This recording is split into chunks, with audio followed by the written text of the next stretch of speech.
Merci beaucoup, Jérémy, depuis Pérouguéa. Nous vous écoutons. Merci, M. Raoul.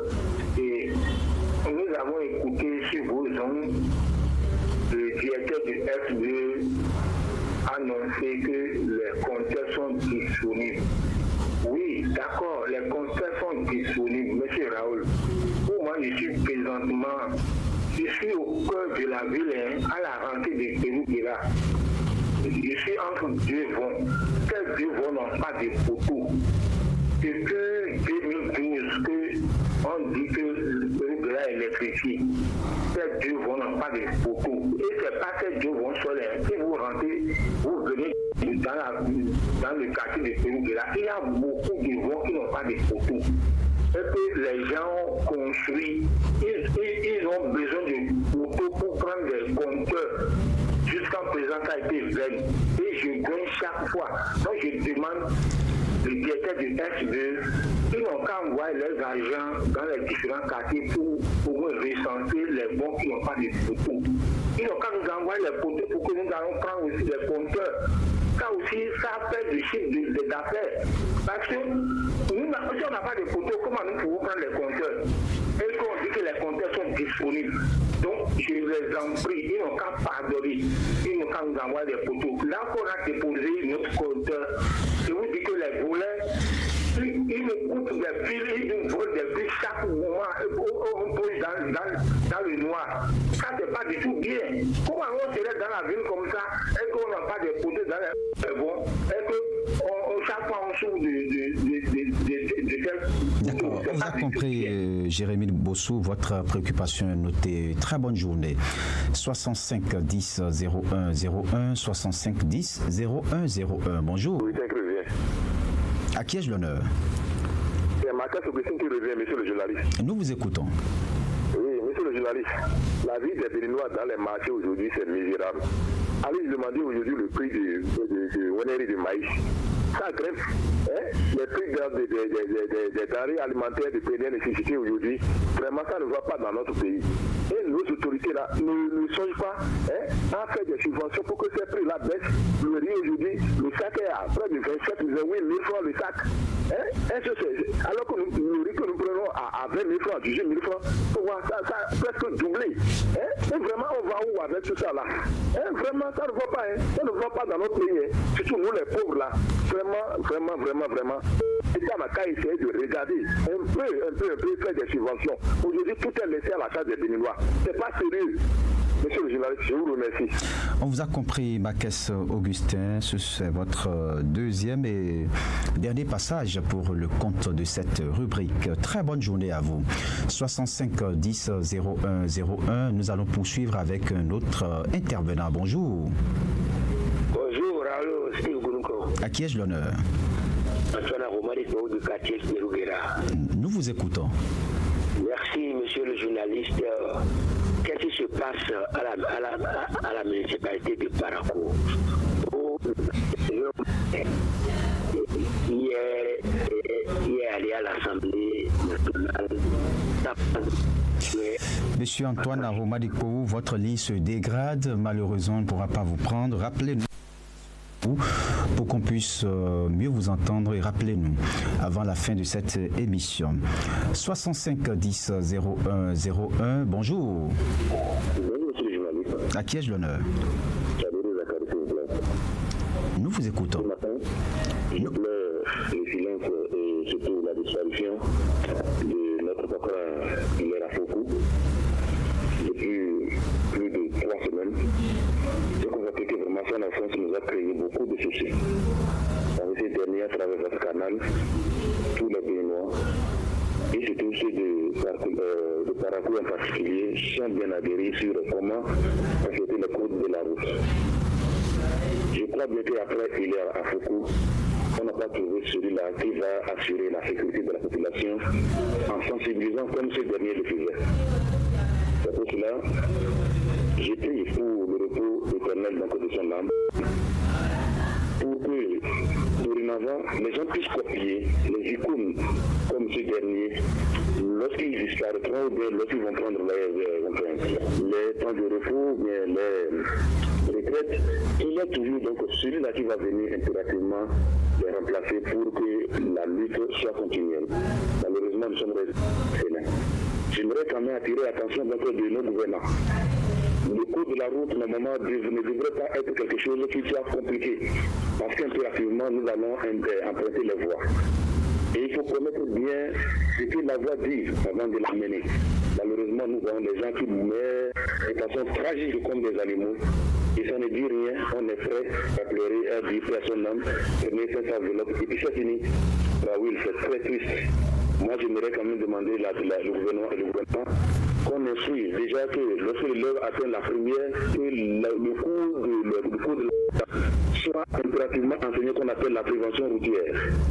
Jusqu'au campus, l'élève a déjà pris donc son permis et qu'il puisse donc continuer, c'est-à-dire rouler correctement sur la voie sans aucun souci. Et comme ça, nous allons lutter contre les accidents tragiques que nous enregistrons toujours. Même hier, j'en ai vu un cas qui m'a fait troubler le sommeil. J'ai passé que la nuit blanche. D'accord. On vous a compris, Zachary. Très bonne journée à vous. Vous saluez déjà la mémoire de Hilaire Afoukou comme vous. Mais il faut dire que Hilaire Afoukou, l'œuvre qu'il a laissée, il y a ses collaborateurs qui sont toujours là et à qui nous donnons la parole et qui viennent généralement. Et on a le CDCRES, l'actuel chef agence CNSS au Nord, qui intervient régulièrement aussi et qui sont quand même les continuateurs de ces œuvres. On vous a compris. Très bonne journée à vous. Merci aussi pour vos propositions. Un autre s'installe. Bonjour. Allô, bonjour. À qui ai-je l'honneur? C'est M. Ali Siako. Nous vous écoutons. Oui, depuis Saint-Roch. Derrière Sam Suleiman Amoula. Vraiment, les femmes là, on souffre trop. Et on a crié, on a tout dit jusqu'à présent. Personne ne réagit pas. Bon, même voilà, dans la journée maintenant même, les bandits viennent nous faire chier. Même avant-hier, ils ont braqué une dame en pleine journée à 13h. Et on fait tout là, ils ne nous regardent même pas, ils n'écoutent pas. On ne comprend pas. Comme là, ils ne font rien dedans, même à Kajou là, ça ne donne. Mais on ne sait pas ce qu'il y a à nous. Ce n'est pas de tout bien. Merci beaucoup. On vous a compris, Ali Isiakou. Merci pour votre appel. 65 10 01 01, 65 10 01 01. Nous avons encore 13 minutes à passer ensemble pour le compte de cette émission. Auditeur Ali, bonjour. Est-ce que l'intervenant... Voilà, il ne s'est pas bien préparé, visiblement. Il n'a pas diminué le poste de sa radio. On a du mal à l'entendre. Intervenant Ali, bonjour. Bonjour, monsieur le journaliste. Veuillez vous présenter. Kainde Anselme depuis Gorgororo. Nous vous écoutons. Merci, monsieur le journaliste. Moi, je veux cogner par rapport à nos papas qui ont eu la chance d'aller à la retraite. On demande le certificat de vie. C'est bon de demander le certificat de vie. Mais ces papas qui sont malades, qui sont couchés à la maison, qui ne peuvent pas se lever, pourquoi l'État ne peut pas les aider à aller vers eux pour prendre ce certificat de vie? Le fait de déplacer de notre trésor, c'est tout un calvaire pour la famille. Celui-là qui a servi l'État sous la pluie, sous le soleil, pendant 30 ans, il faudrait aussi que l'État au moins soin de ceux-là aussi, à les aider à aller vers eux. Il faudrait qu'au moins on trouve les agents mobiles à aller vers eux. Je prends un exemple. Un papa qui a été amputé les deux pieds pour dire venir au trésor. Et comment il va venir? Ce n'est pas bon. Il va voir cela. D'accord, on vous a compris, Kainde Anselme. Merci pour votre appel et très bonne journée. 65 10 01 01, 65 10 01 01. Bonjour. Oui, c'est à mon Justin qui revient. Nous vous écoutons. Moi, ma préoccupation, ça concerne notre maire. Je lui dis bonjour. Il nous a promis que quand les prix vont cesser, ils vont faire le refilage des voies. La pluie a cessé maintenant, ça sera 3 mois. Et dans les 3 mois, la pluie va encore commencer. Ils n'ont qu'à pardonner pour nous faire le revival des voix. Nous souffrons trop. Même si tu prends Zemilla, si tu marches là, tu fais la marche, c'est mieux que de prendre même Zemilla. Parce que il y a des Zemilla même là, comme concernant les trous, les amortisseurs là, tout est déjà foutu.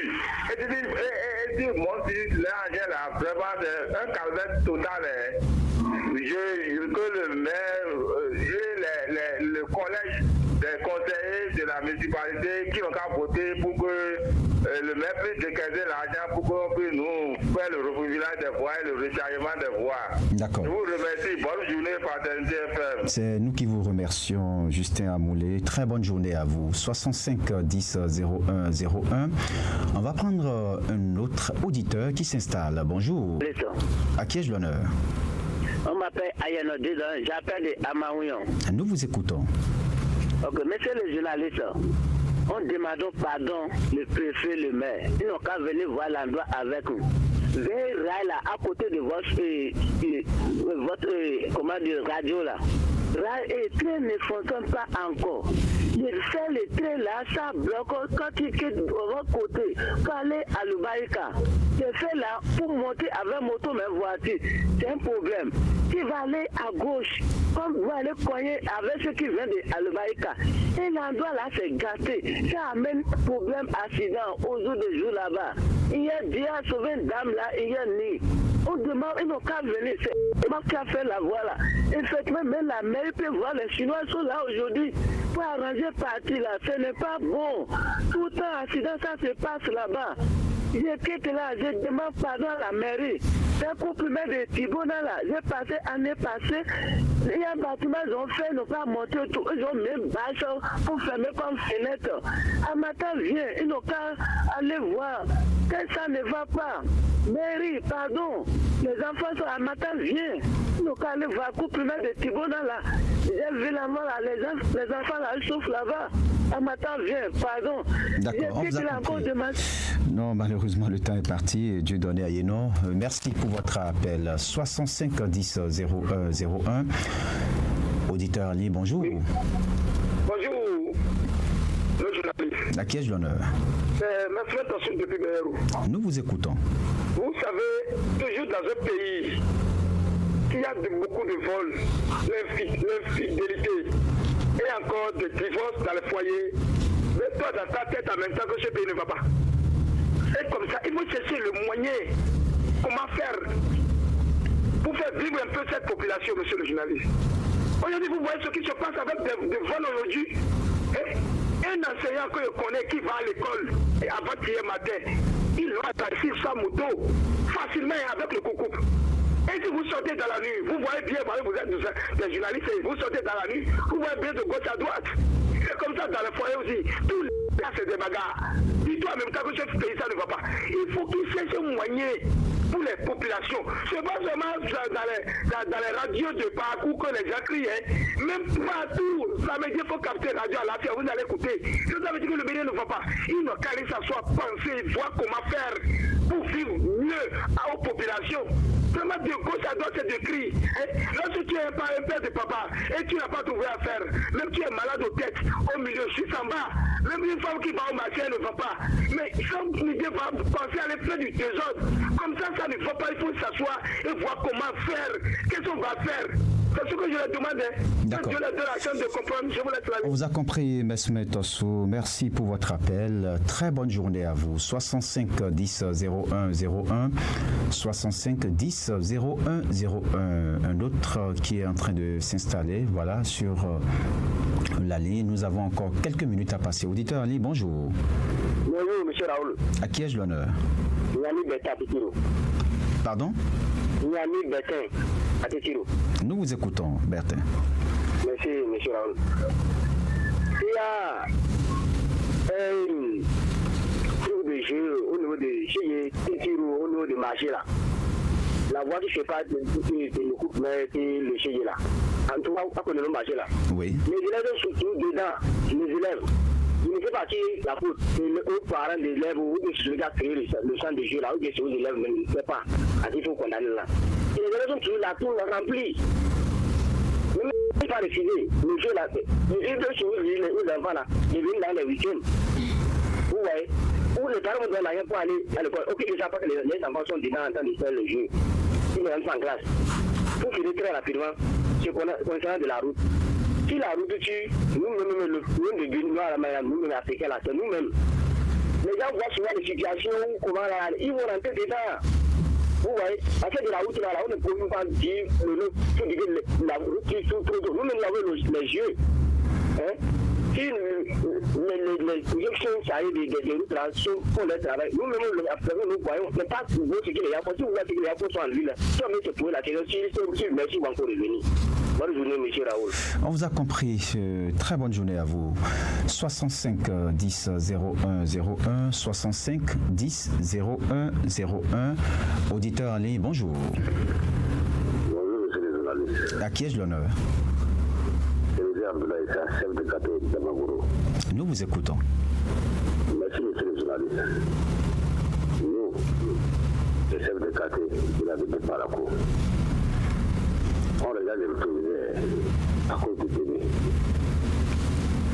Problème de position sonore, on en a parlé fatigué. Surtout nous, les musulmans, l'heure de la prière. On n'a pas refusé d'appeler avec le micro. Mais quand on fait appel avec le micro fini, au cours de la prière, les imams, quelques imams vont mettre le micro dans les brouches, empêcher les autres, c'est-à-dire entrer. Et ce n'est pas du tout bon. Il y a dans nos différents quartiers encore. Il y a quelques églises à partir de 0h, c'est depuis jusqu'à 5h du matin ou jusqu'à 4h du matin, empêcher les autres encore de dormir. Ce n'est pas du tout bon. Ce n'est pas du tout bon. Ils n'ont qu'à refuser même. Parce qu'on ne veut pas rancune. C'est pourquoi on les regarde. Sinon, on va commencer à appeler la police et inviter l'environnement de faire le travail. Sinon, ce n'est pas du tout bon, monsieur les journalistes. Il faut les voir, il faut les parler aussi. Vous-même, les journalistes, parlez ça. Parce que vraiment, les bébés ont diminué. Mais les mosquées, les musulmans, même dans la maison, moi, comment dit-on, j'ai ma mosquée dans ma maison. Mais je ne fais pas ce que les autres sont en train de faire. Empêcher les autres de dormir, empêcher les autres de faire, de vivre en paix. Ce n'est pas du tout bon. Et le cas revenu. D'accord. On vous a compris, Abdoulaye Issa, chef du quartier d'Amagoro. Merci pour votre appel. Il pose le problème de la pollution sonore. Eh bien, c'est désormais encadré dans notre pays. Merci et très bonne journée à vous. 65 10 01 01. Bonjour. Oui, bonjour la fraternité. À qui ai-je l'honneur? À Pouvi, Étienne Tibouna, derrière Côte-des-Sous. Nous vous écoutons. Ok. Ce matin, je voulais demander, peut-être de la SONEM, si c'est tout possible, qu'on voit ces gagnants de dépannage, ils n'ont qu'à venir nous dépanner ici à Tibouna. Derrière Côte-des-Sous, derrière Côte-des-Sous là. Parce qu'il y a un tuyau qui est cassé depuis avant-hier et l'eau coulait seulement, on ne sait même pas comment il faut faire. Donc, ils n'ont qu'à essayer de venir regarder ça. Très bonne journée à vous. On vous a compris. Merci à vous, Étienne Akpovi. 65 10 01 01 65 10 01 01. Nous allons marquer la pause, le temps d'enclencher dans quelques secondes avec le mini-débat de ce matin.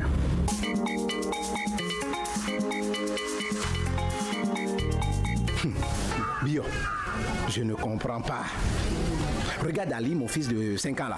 Il est toujours collé avec sa maman. Et pourtant, c'est moi qui dépense sur lui. Oui, mais... Tu me vois ça? Toundé, c'est normal. Depuis que le petit est né là, tu n'es jamais là pour t'amuser avec lui. Ah mais quoi? Moi? Jamais. Tu veux que l'enfant là monte sur ma tête après? Oh, tu veux que ton investissement soit rentable? Alors commence par t'amuser avec lui. Souris-lui. Fais-lui des câlins. Joli bébé de papa, joli bébé papa est là. Prends-le souvent dans tes bras. Sinon, en grandissant, il va souffrir du manque d'amour. Donc tu es en train de me dire, si je comprends bien, que c'est ça qui va marcher. Tu es sûr que c'est ça qui fera que j'aurai un garçon affectueux et intelligent? Mais oui, bien sûr que oui, Toundé. Tu ne vois pas tous ces autres enfants intelligents de notre village? Si tu regardes bien, ils ont une seule chose en commun. C'est qu'ils sont proches de leurs parents et surtout de leur papa. Essaye et tu verras que ça marchera pour toi aussi. Bien, je veux que mon enfant soit intelligent et affectueux. Donc je rentre à la maison vite comme ça pour lui faire des câlins et m'amuser avec lui. Joli bébé de papa. Papa est là. Merci à toi, Ravi. Ceci est un message du Conseil de l'alimentation et de la nutrition avec l'appui technique et financier de la Banque mondiale. Fraternité FM, il est 7h. Radio Fraternité FM. Avec le grand direct de l'info, vous avez toujours une longueur d'avance. Voilà, à présent, le mini-débat de ce vendredi matin. Je suis avec Fidélia Biao, bonjour. Bonjour à tous. En face de vous, Epiphane Chabi, bonjour. Bonjour Raoul, bonjour à tous. Alors ce matin, on va s'intéresser à un sujet qui est devenu récurrent, surtout en période de fin d'année, des cas de cambriolage, des vols par-ci. Il y a beaucoup d'auditeurs qui sont revenus là-dessus. Mais nous allons nous intéresser de façon spécifique à ces achats que beaucoup font. Sans reçu. J'ai un portable qui est un peu fatigué. Je prends la décision de le vendre à un tiers. J'ai une moto qui a vieilli un peu et puis j'ai décidé de la vendre, mais il y a des précautions à prendre parce qu'aujourd'hui il y a beaucoup qui se retrouvent en prison et pour avoir acheté ces genres d'objets, mais à l'arrivée ils n'ont pas toutes les informations, de sorte que ça leur crée assez de préjudice. Fidélia Biao. Oui, il faut dire que le constat est quand même réel dans nos sociétés. Vous l'avez dit, des téléphones portables qu'on vend, des motos qu'on vend comme ça de tierces personnes, des bijoux, sans traçabilité. Il n'y a pas de reçu. Celui qui achète ne connaît pas aussi l'origine, d'où vient en réalité le produit qu'il est en train d'acheter. Il faut tout simplement dire que c'est une pratique très très dangereuse parce que vous ne connaissez pas l'origine du produit que vous essayez d'acheter et parfois même vous ne connaissez ni d'Adam ni d'Ève, le vendeur, et vous permettez d'acheter. Et la troisième plus grosse erreur dans cette affaire, c'est que vous achetez très moins cher. Vous achetez par exemple un produit qu'on peut céder à 50 000, vous le prenez à 30 000 et c'est très grave. Donc tout cela rassemblé vous rend coupable. On vous qualifie de receleur.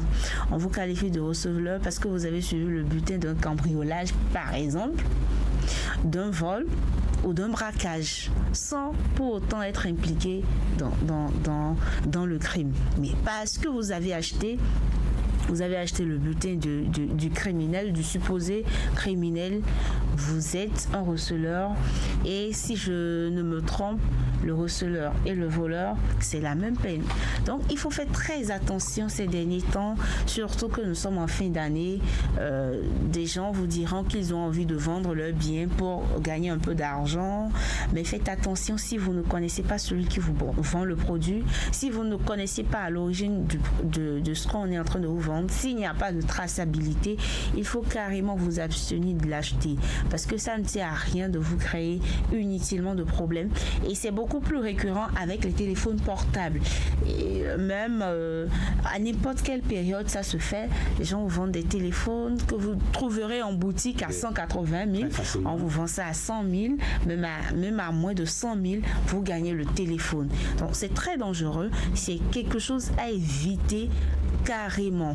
Et il faut surtout qu'on sensibilise nos mamans qui restent à la maison tout au long de la journée ou qui restent à la boutique tout au long de la journée et des gens viennent leur proposer des produits bon marché. Elles se disent qu'elles peuvent prendre ces produits-là parce que ce n'est pas cher et il faut faire très attention. Et ce travail-là revient non seulement aux étudiants, aux élèves, également aux fonctionnaires dans les maisons. Il faut sensibiliser les femmes sur le phénomène parce que le phénomène est réel, le constat est réel sur le terrain. Il faut faire très attention. Et l'autre cible également à sensibiliser, ce sont les jeunes qui ont pour habitude de ne pas acheter des trucs neufs, qui préfèrent acheter qui préfèrent par exemple faire des trocs ou faire des bises. Bon, je crois que c'est très dangereux, il faut faire très attention. La bise, c'est du vol. C'est du vol. Si on peut le dire ici. Voilà. Et puis Fan Chabi, il faut faire très attention. Nous sommes en fin d'année, il y a beaucoup de produits qui circulent, parfois c'est des pailles dont on ne connaît pas la provenance, vous voyez seulement parfois des femmes circuler avec des pailles.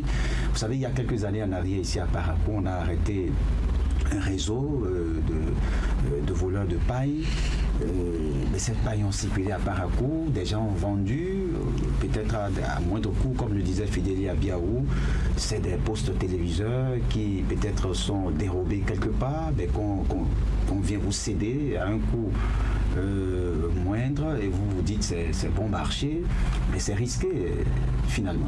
Oui, c'est très risqué. C'est évidemment risqué. Je crois que Fidéli a bien de le dire tout à l'heure. Quand vous avez un téléphone portable et que vous-même, vous savez que le téléphone doit peut-être se vendre à 75 000 francs CFA, même si c'est un téléphone usagé, vous pouvez déjà quand même imaginer le montant auquel on pourrait vous céder ce téléphone. Mais quand vous voyez quelqu'un d'autre qui vient vous dire que vous pouvez acheter ce téléphone auprès de lui à 15 000 francs, et la plupart du temps... Et ça veut dire que si le coût est très bas, ça doit... Il faut se poser des questions. Vous devrez vous poser des questions. Il faut vous poser des questions, mais pourquoi ce téléphone est à un prix aussi bas, alors que vous savez très bien que c'est un téléphone qui se vend très cher. Et les raisons que ces personnes-là avancent pour vous céder le téléphone, c'est que je suis dans une situation, j'ai un souci. Est-ce que quand vous avez des soucis et tout ceci, c'est votre téléphone qu'il faut mettre en vente? C'est beaucoup de questions qu'il faut se poser aujourd'hui. Et donc, je crois que tout simplement, il faut éviter d'acheter ces genres d'appareils. Vous avez un appareil, par exemple, que vous achetez. En utilisant l'appareil, vous constatez que les identifiants, surtout le téléphone portable, les identifiants ne correspondent pas aux identifiants de celui qui vous l'a vendu. C'est déjà dans votre tête, vous devez vous dire, mais il y a quelque chose qui ne va pas. Et exiger les papiers d'achat. C'est bien ça. Parce que quelqu'un qui vous cède son téléphone portable, c'est qu'il a eu à acheter le téléphone dans une boutique. Et après qu'il ait utilisé quelques mois, même si éventuellement il a une situation qu'il voudrait régler, il doit quand même pouvoir vous exhiber le papier qui prouve que c'est lui le détenteur de ce téléphone. Mais quand vous achetez un téléphone auprès d'une tierce personne, vous avez pris l'exemple des pailles par exemple, un paille qui se vend. Est-ce qu'on peut savoir une femme qui vend des pailles? Il y a des femmes qui vendent, c'est vrai, il y a des qui sont sérieuses. C'est leur activité, elles achètent, elles vendent pour avoir un peu de bénéfices. Mais en fin d'année, la police dit de faire beaucoup attention. Oui, il faut faire extrêmement attention. Vous l'avez déjà dit, toutes ces personnes-là, ces dames et toutes ces personnes qui vendent aujourd'hui ces objets, c'est quand même pour avoir un bénéfice en retour. Mais quand vous voyez une dame, par exemple, qui vous vend un pain qui devrait se vendre à 75 000 et vous le vend à 50 000 et exige même que vous payez par tranche, mais vous devez vous poser des questions. C'est des questions que vous devez vous poser. Mais comment se fait-il que un pain qui est vendu à 75 000, on me le cède à 50 000 et on me demande encore de payer par tranche? Ça voudra dire qu'il y a quelque chose. Donc je crois qu'il y a beaucoup de personnes aujourd'hui qui croupissent en prison parce qu'elles n'ont pas eu en tout cas cette ingéniosité là, elles n'ont pas eu en tout cas ce réflexe là justement de vérifier l'origine donc de l'objet qu'ils achètent. Et donc il faut qu'on fasse attention, surtout en cette période de fin d'année. Beaucoup de personnes vont spolier les gens, en tout cas voler et ainsi de suite. Ils reviennent pour un vol qu'on fait, peut-être c'est dans un quartier je dis peut-être un vol qui s'est opéré à Candy ou à Malanville et les objets viennent se vendre ici à Parakou. Quoi qu'on dise, ça circule, quoi qu'on dise, il y a quand même un signe distinctif. La personne peut peut-être tomber sur son objet un jour. Donc il faut être vigilant. Ne pensez peut-être pas que c'est parce que l'objet a été volé à près de 100 km et on vient vous le revendre dans votre localité d'origine qu'on ne pourrait pas vous attraper. Il y a un système qui est installé. Les policiers sont partout. Ils travaillent de commun accord. Un objet qui est volé à Cotonou peut se retrouver ici à Parakou et on pourrait mettre la main sur vous et vous allez répondre de vos actes. Et puis il y a aussi souvent en fin d'année, vous verrez, il y a des gens qui se donnent à ce commerce. On installe des portables au bord des voies. Vous venez vous acheter, on ne connaît, il n'y a pas de reçu, il n'y a rien. Est-ce que c'est pas risqué aussi? Oui, c'est risqué, c'est extrêmement dangereux. Parfois, c'est bon marché. C'est bon marché, on vous dit que c'est des appareils touristes. Surtout, vous savez que nous avons traversé une période où on a lancé en tout cas une guerre contre les cybercriminels. Oui. Beaucoup de téléphones circulent aujourd'hui où les gens sont en prison parce qu'ils ne sont pas cybercriminels juste pour avoir utilisé utilisé, vous avez utilisé le téléphone d'un cybercriminel pour peut-être émettre un appel, ou que c'est le téléphone que vous utilisez jusqu'au jour où on a mis la main sur vous, alors que vous êtes peut-être innocent. Donc il faut faire extrêmement attention. Il ne faut pas se fier au montant, au prix de l'objet qu'on vous cède, mais beaucoup plus à l'origine. C'est là l'essentiel. Vous pouvez banalement vous retrouver en prison alors que vous n'en êtes pour rien. Donc je crois que on peut éviter cela. C'est quand même pas une fatalité. Donc c'est quand on cherche à un certain moment à prendre les choses à moindre coût. Vous avez parlé des engins également. Vous allez sur certaines pages Facebook aujourd'hui, on met des motos en vente. C'est une moto volée, vous ne savez pas parce que peut-être c'est une moto Dayang ou autre marque. Le prix est abordable. Vous sautez sur la moto, vous exigez qu'on vous envoie ça et on envoie la moto sans qu'il n'y ait aucune pièce qui justifie l'origine de cet engin-là. Je crois que c'est extrêmement dangereux. On peut éviter toutes ces situations-là si vous n'avez pas les capacités de vous prendre une moto neuve. Si vous avez 200, 300 milliards de motos qui se vendent et les papiers sont à jour, c'est mieux de vous concentrer sur ça que d'aller prendre un engin qui peut-être est encore neuf mais à moindre coût et par la suite ne pas pouvoir utiliser cet engin parce que vous êtes en prison. Voilà, merci à vous Fidélia Biao, merci à Epiphane Chabi. Voilà, mesdames, messieurs, faites donc beaucoup attention à ce que vous achetez, exigez la facture, la provenance.